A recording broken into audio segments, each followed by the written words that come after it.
வாங்க, இது ஒரு ரீபாட் வீடியோ தான். 8 இன்ச் பாட்லேருந்து 10 இன்ச் பாட்டுக்கு ரீபாட் பண்ணுறோம். பாருங்கள் எங்களோட தொட்டியில் எவ்வளோ ஹோல்ஸ் போட்டிருக்கோன்னு. ஏன் இவ்வளோ ஹோல்ஸுன்னு நீங்கள்லாம் நினைக்கலாம்.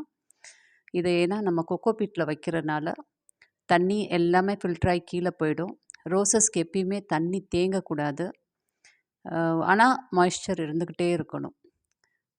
அதனால தான் இவ்வளோ ஹோல்ஸ். ஆக்சிஜன் நல்லா அந்த வேர்களுக்கு போகும். ஏன்னா நிறைய ஒயிட் ரூட்ஸ் வந்து டெவலப் ஆகும். நல்லா ஸ்பீடாக வளரும். பாருங்கள், நாங்கள் வேரெல்லாம் பாருங்கள் எப்படி இருக்குன்னு. இதை இன்னும் 2 மந்த்ஸ் கூட இருக்கலாம். ஆனால் அந்த வெயில் காலங்கிறதுனால நம்ம சீக்கிரம் ரிப்போர்ட் பண்ணுறோம். இது ஆல்ரெடி வந்து இது பிப்ரவரி ஸ்டார்ட்லேயே பண்ணது. இந்த வீடியோ நான் இப்போ தான் அப்லோட் பண்ணுறேன். பாருங்கள் அவ்வளோ ஈஸியாக ஹேண்ட்லிங் இருக்குது. எடுத்து அப்படியே 10 இன்ச்சில் வச்சிட வேண்டியதான். வச்சுட்டு நம்ம கொக்கோ பீட்டை ஃபுல்லாக ஃபில்லப் பண்ணிடணும். ஃபில்லப் பண்ணிவிட்டு உள்ள ஏர் பாக்கெட்ஸ் இல்லாமல் நல்லா ஏதோ ஒரு டூல்ஸ் வச்சு நல்லா உள்ளே அமுக்கி வச்சிடணும்.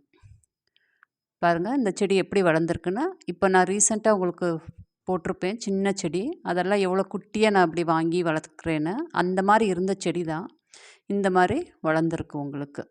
க்ரோத் வந்து நல்லா இருக்கும் உங்களுக்கு. அதுதான் நான் கொக்கோ பீட்டை ப்ரிஃபர் பண்ணுறது. இப்போ லேட்டஸ்ட்டாக சிண்டர்லேயும் நான் வளர்த்துக்கிட்டு இருக்கேன். அதோட ரிசல்ட்ஸையும் நம்ம அடுத்தடுத்து பார்க்கலாம்.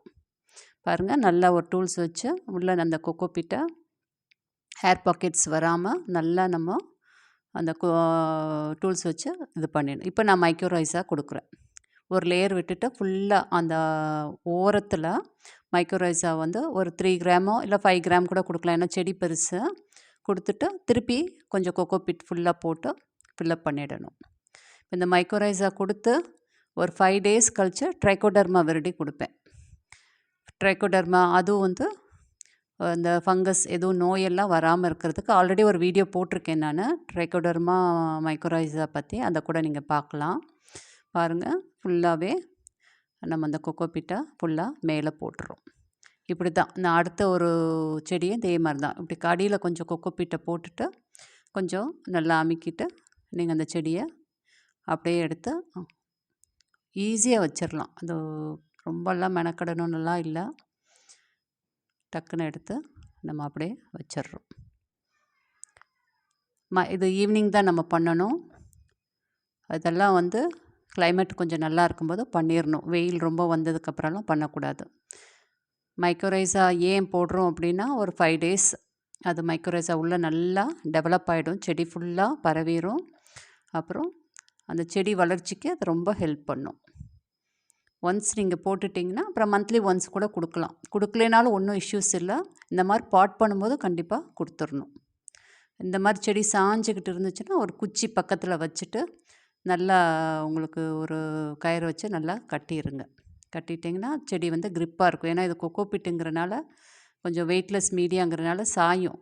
காற்று அடிச்சிச்சின்னா செடி கொஞ்சம் சாயறதுக்கு இருக்குது. அதனால் நல்ல ஒரு ஸ்டிக் உள்ளே வச்சுட்டு நீங்கள் நல்லா டைப் பண்ணிடுங்க.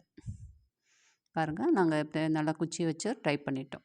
நல்லா ஒரு 10 இன்ச் பாட். இது கண்டிப்பாக ஒரு 3-4 மந்த்ஸ் வரைக்கும் ஃபுல்லாக வேர் வளர்ந்துடும். பாருங்கள் இதுக்கும் மைக்ரோரைஸா நாங்கள் கொடுக்குறோம். இந்த மாதிரி தான் நான் இப்போ எல்லா செடியும் 8 இன்ச் பாட்டில் இருந்தது எல்லாத்தையுமே 10 இன்ச் பாட்டுக்கு நான் மாற்றிட்டேன். எல்லாம் இந்த பிப்ரவரிக்குள்ளே பண்ணி முடிச்சிடணும். இப்போயே வெயில் ஜாஸ்தி வந்துருச்சு.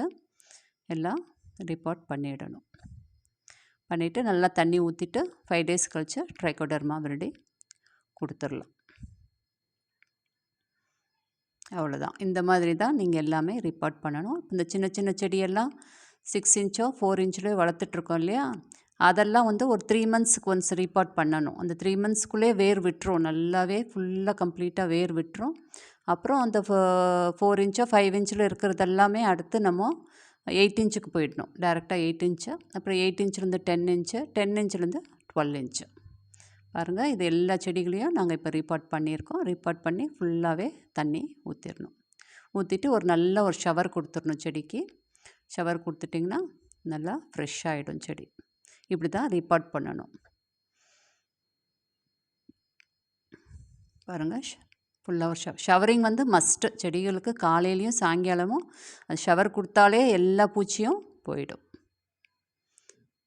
அதுக்கப்புறம் நீங்கள் இன்செக்டிசைட் லைட்டாக கொடுத்தாலே போதும்.